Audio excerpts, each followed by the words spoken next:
Arnold Schwarzenegger tours a rooftop solar panel installation while governor in 2009.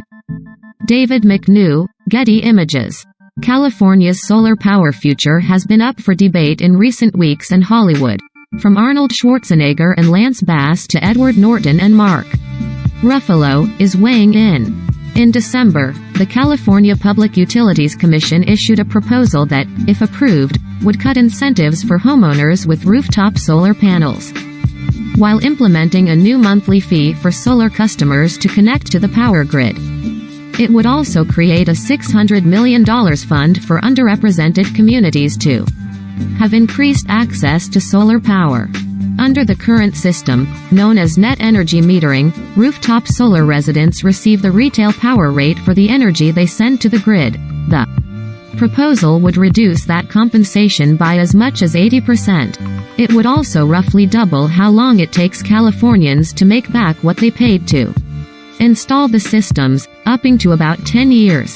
The CPUC is set to discuss the proposal at its January 27 meeting. The concern, as expressed by Hollywood environmental activists, is that the reduced incentives would majorly slow California homeowners' attraction to solar, in a state that leads the country in home rooftop PV panels.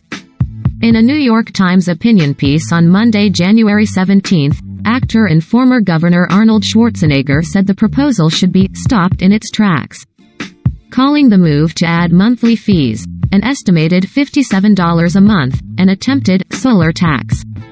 California should do more to incentivize clean energy in lower-income areas.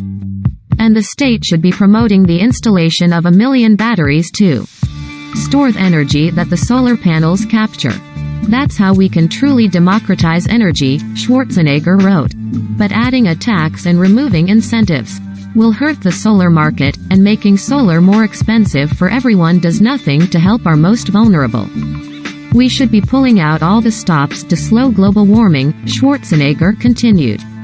California is already so far behind on meeting its 2030 climate goals that the state isn't projected to hit them until 2063. And our 2050 goals? We are on track to reach them by 2111. He also touched on who is supporting the proposal, pointing to the major utilities who want customers to rely solely on those companies' power grids. This is just another case of the big guys, the investor-owned utilities, fighting for themselves and hurting people who have invested or want to invest in solar panels, Schwarzenegger said. For their part, California's 3 major utilities, Pacific Gas and Electric, San Diego Gas and Electric, and Southern California Edison, argue that solar customers are currently receiving such large savings that they are not paying their fair share for the energy grid operation, and non-solar customers are covering an uneven amount. They say that solar customers are still relying on traditional power when the sun goes down, yet not paying fair prices, and are selling their solar energy back into the grid for more than it's worth. But the public outcry has been swift. Edward Norton took a public stance on the proposal via Twitter, posting, "We need to get loud about this.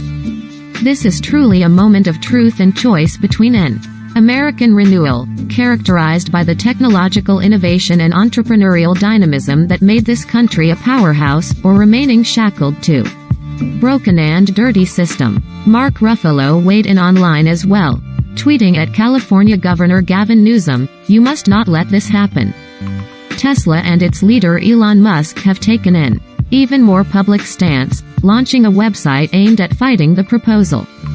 In a statement to THR, Lance Bass, who sits on the Environmental Media Association's board of directors, says that the commission should rethink its plan to add a monthly grid participation charge for solar owners.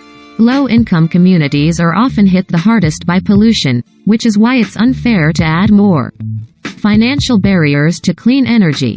California has always led the way on solar energy, but sadly the California Public Utilities Commission is considering a new plan that includes a grid participation charge, adds Nikki Reed, who is also on the EMA board.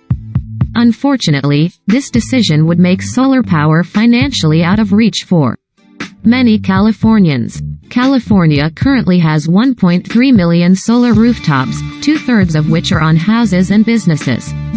These panels generating roughly 10,000 megawatts of electricity, which is enough to power 3 million homes.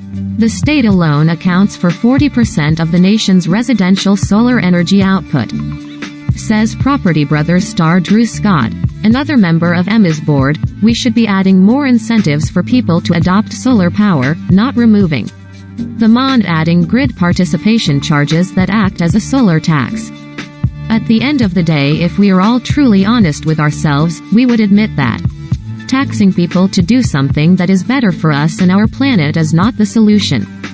Giving greater access to renewable energy helps all of us, especially lower-income neighborhoods. And if we truly want to make change for a healthier future, we have to do it together.